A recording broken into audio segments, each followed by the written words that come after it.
Yeremia pasal 42 ayat 1 sampai pasal 44 ayat 14.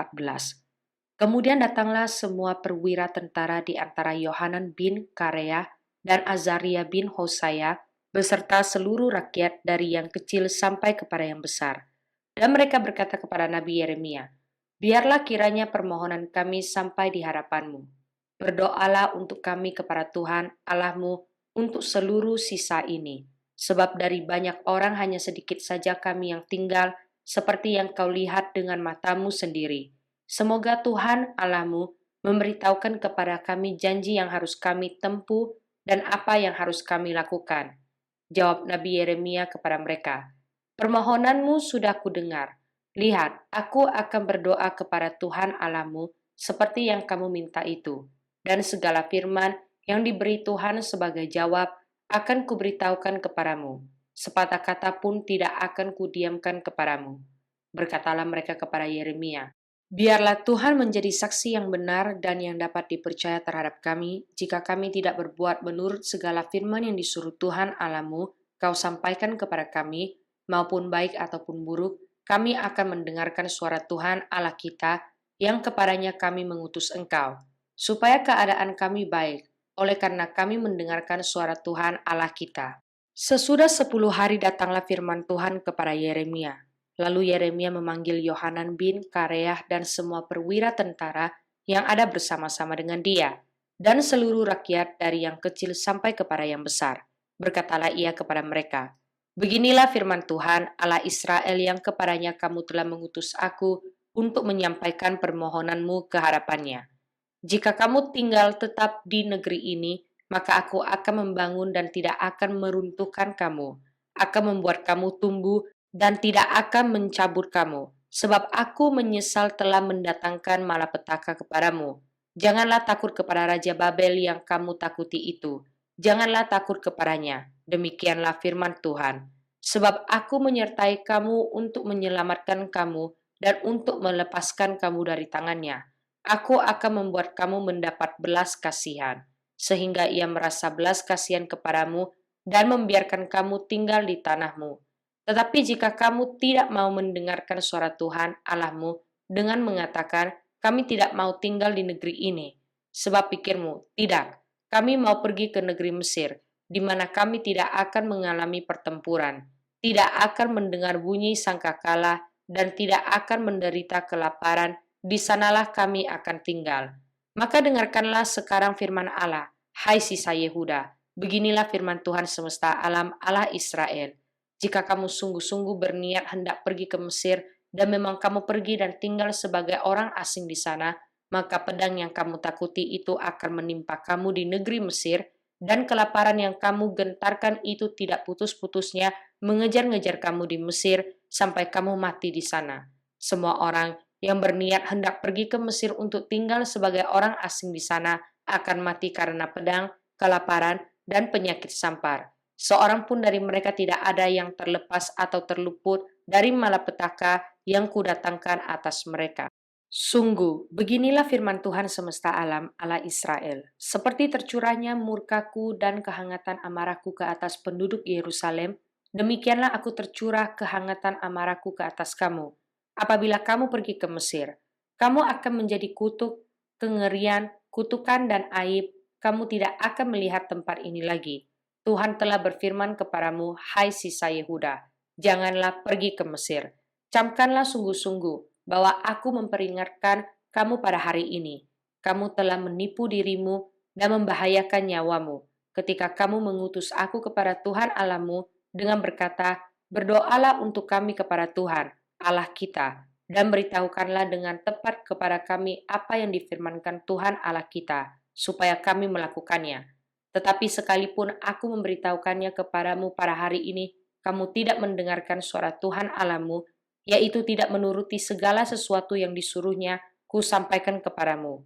Oleh sebab itu, camkanlah sungguh-sungguh bahwa kamu akan mati karena pedang, kelaparan dan penyakit sampar di tempat yang kamu rindukan untuk tinggal sebagai orang asing di sana.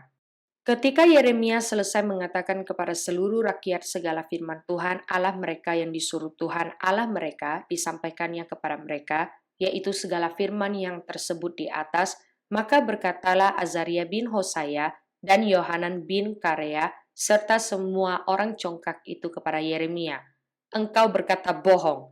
Tuhan Allah kita tidak mengutus engkau untuk berkata, 'Janganlah pergi ke Mesir untuk tinggal sebagai orang asing di sana.' Tetapi Baruk bin Neria menghasut engkau terhadap kami dengan maksud untuk menyerahkan kami ke dalam tangan orang-orang Kasdim, supaya mereka membunuh kami dan mengangkut kami ke dalam pembuangan ke Babel." Demikianlah Yohanan bin Karea dan semua perwira tentara serta seluruh rakyat tidak mau mendengarkan suara Tuhan untuk tinggal di tanah Yehuda. Lalu Yohanan bin Karea dan semua perwira tentara itu mengumpulkan seluruh sisa Yehuda, yakni semua orang yang telah kembali dari antara segala bangsa, kemana mereka telah berserak-serak untuk menetap di tanah Yehuda, laki-laki, perempuan, anak-anak, putri-putri raja, dan setiap orang yang telah dibiarkan Nebuzaradan, kepala pasukan pengawal, pada Gedalia bin Ahikam bin Safan, juga Nabi Yeremia dan Baruk bin Neria. Lalu mereka pergi ke tanah Mesir, sebab mereka tidak mau mendengarkan suara Tuhan. Maka sampailah mereka di Tahpanhes.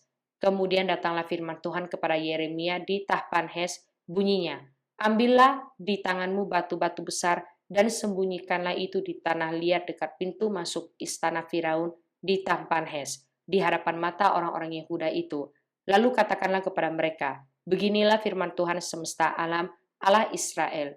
Sesungguhnya aku mengutus orang untuk menjemput Nebukadnezar, Raja Babel, hambaku itu, supaya ia mendirikan tatahnya di atas batu-batu yang telah kusuruh sembunyikan ini, dan membentangkan permadani kebesarannya di atasnya. Dan apabila ia datang, ia akan memukul tanah Mesir, yang kemaut-kemautlah, yang ketawanan-ketawananlah, yang kepedang-kepedanglah. Ia akan menyalakan api di kuil-kuil para allah Mesir dan akan membakar atau mengangkutnya sebagai tawanan. Dan ia akan membersihkan tanah Mesir dari kutu-kutu seperti seorang gembala membersihkan pakaiannya dari kutu-kutu. Kemudian ia akan pergi dari sana tanpa gangguan. Ia akan memecahkan tugu-tugu berhala Bet Shemesh yang ada di Mesir dan akan menghanguskan kuil para allah Mesir itu dengan api." Firman yang datang kepada Yeremia untuk semua orang Yehuda yang diam di tanah Mesir, di Migdol, di Tahpanhes, di Memphis, dan di tanah Patros. "Beginilah firman Tuhan semesta alam, Allah Israel. Kamu telah mengalami segenap malapetaka yang telah kudatangkan atas Yerusalem dan atas segala kota Yehuda. Sungguh semuanya itu kini sudah menjadi reruntuhan dan tidak ada seorang pun diam di sana. Itu disebabkan oleh kejahatan yang telah mereka lakukan untuk menimbulkan sakit hatiku, yakni mereka pergi membakar korban dan beribadah kepada Allah lain yang tidak dikenal oleh mereka sendiri, oleh kamu atau oleh nenek moyangmu.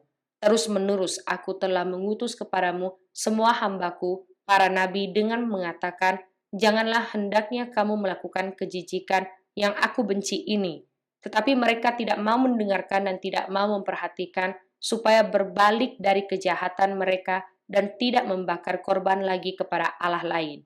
Sebab itu kehangatan amarahku dan murkaku telah tercurah dan membakar kota-kota Yehuda dan jalan-jalan Yerusalem, sehingga menjadi reruntuhan dan tempat tandus seperti yang ternyata sekarang ini. Maka sekarang beginilah firman Tuhan, Allah semesta alam, Allah Israel. Mengapakah kamu mendatangkan celaka besar kepada dirimu sendiri? Kamu mau melenyapkan laki-laki, perempuan, anak-anak, dan bayi dari Yehuda dengan tidak meninggalkan sisa apapun? Mengapa kamu mau menimbulkan sakit hatiku dengan perbuatan tanganmu, yakni membakar korban kepada Allah lain di tanah Mesir yang kamu masuki untuk tinggal sebagai orang asing di sana? Mengapa kamu mau menjadi kutuk dan aib di antara segala bangsa di bumi? Sudah lupakah kamu kepada kejahatan nenek moyangmu, kejahatan raja-raja Yehuda, kejahatan para pemuka mereka, kejahatanmu sendiri dan kejahatan istri-istrimu yang dilakukan mereka di tanah Yehuda dan di jalan-jalan Yerusalem? Mereka tidak remuk hati sampai kepada hari ini. Mereka tidak takut dan tidak mengikuti Tauratku dan ketetapanku yang telah kuberikan kepadamu dan kepada nenek moyangmu. Sebab itu, beginilah firman Tuhan semesta alam, Allah Israel. Sesungguhnya aku mau menunjukkan wajahku terhadap kamu untuk kecelakaanmu, yakni aku mau melenyapkan segenap orang Yehuda. Aku mau mencabut sisa Yehuda yang berniat hendak pergi ke tanah Mesir untuk tinggal sebagai orang asing di sana. Mereka semuanya akan habis mati di tanah Mesir, mereka akan rebah mati karena pedang, dan akan habis mati karena kelaparan, dari yang kecil sampai kepada yang besar. Mereka akan mati karena pedang dan karena kelaparan, dan mereka akan menjadi kutuk, kengerian, kutukan, dan aib. Aku mau menghukum mereka yang diam di tanah Mesir, sama seperti aku telah menghukum Yerusalem, yaitu dengan pedang, dengan kelaparan, dan dengan penyakit sampar, sehingga dari sisa Yehuda yang telah pergi ke tanah Mesir untuk tinggal sebagai orang asing di sana, tidak ada seorang pun yang terluput atau terlepas untuk kembali ke tanah Yehuda, kemana hati mereka sangat rindu untuk diam di sana lagi. Sungguh, mereka tidak akan kembali, kecuali beberapa orang pengungsi. Mazmur pasal 119 ayat 96 sampai ayat 100. Aku melihat batas-batas kesempurnaan, tetapi perintahmu luas sekali. Betapa aku cintai Tauratmu, aku merenungkannya sepanjang hari. Perintahmu membuat aku lebih bijaksana daripada musuh-musuhku, sebab selama-lamanya itu ada padaku. Aku lebih berakal budi daripada semua pengajarku, sebab peringatan-peringatanmu ku renungkan. Aku lebih mengerti daripada orang-orang tua, sebab aku memegang titah-titahmu. Amsal pasal 26 ayat 10 sampai ayat 12. Siapa mempekerjakan orang bebal dan orang-orang yang lewat adalah seperti pemanah yang melukai tiap orang. Seperti anjing kembali ke muntahnya, demikianlah orang bebal yang mengulangi kebodohannya. Jika engkau melihat orang yang menganggap dirinya bijak, harapan bagi orang bebal lebih banyak daripada bagi orang itu. Titus pasal 1 ayat 1 sampai pasal 2 ayat 8. Dari Paulus, hamba Allah dan Rasul Yesus Kristus untuk memelihara iman orang-orang pilihan Allah dan pengetahuan akan kebenaran seperti yang nampak dalam ibadah kita, dan berdasarkan pengharapan akan hidup yang kekal yang sebelum permulaan zaman sudah dijanjikan oleh Allah yang tidak berdusta dan yang pada waktu yang dikehendakinya telah menyatakan firman-Nya dalam pemberitaan Injil yang telah dipercayakan kepadaku sesuai dengan perintah Allah Juru Selamat kita. Kepada Titus anakku yang sah menurut iman kita bersama, kasih karunia dan damai sejahtera dari Allah Bapa dan Kristus Yesus, Juru Selamat kita menyertai engkau. Aku telah meninggalkan engkau di Kreta dengan maksud ini, supaya engkau mengatur apa yang masih perlu diatur dan supaya engkau menetapkan penatua-penatua di setiap kota, seperti yang telah kupesankan kepadamu, yakni orang-orang yang tak bercacat, yang mempunyai hanya satu istri, yang anak-anaknya hidup beriman dan tidak dapat dituduh karena hidup tidak senonoh atau hidup tidak tertib. Sebab sebagai pengatur rumah Allah, seorang penilik jemaat harus kita bercacat, tidak angkuh, bukan pemberang, bukan peminum, bukan pemarah, tidak serakah, melainkan suka memberi tumpangan, suka akan yang baik, bijaksana, adil, saleh, dapat menguasai diri, dan berpegang kepada perkataan yang benar, yang sesuai dengan ajaran yang sehat, supaya ia sanggup menasihati orang berdasarkan ajaran itu dan sanggup meyakinkan penentang-penentangnya. Karena sudah banyak orang hidup tidak tertib, terutama di antara mereka yang berpegang pada hukum sunat.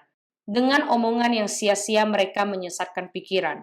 Orang-orang semacam itu harus ditutup mulutnya, karena mereka mengacau banyak keluarga dengan mengajarkan yang tidak-tidak untuk mendapat untung yang memalukan. Seorang dari kalangan mereka, nabi mereka sendiri, pernah berkata, "Dasar orang Kreta pembohong, binatang buas, pelahap yang malas."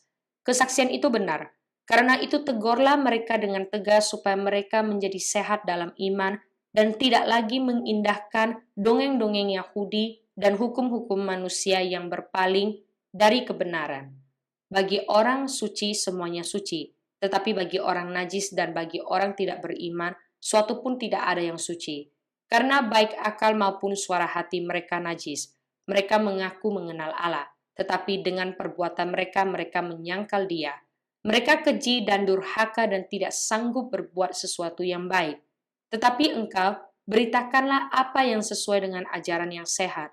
Laki-laki yang tua hendaklah hidup sederhana, terhormat, bijaksana, sehat dalam iman, dalam kasih, dan dalam ketekunan.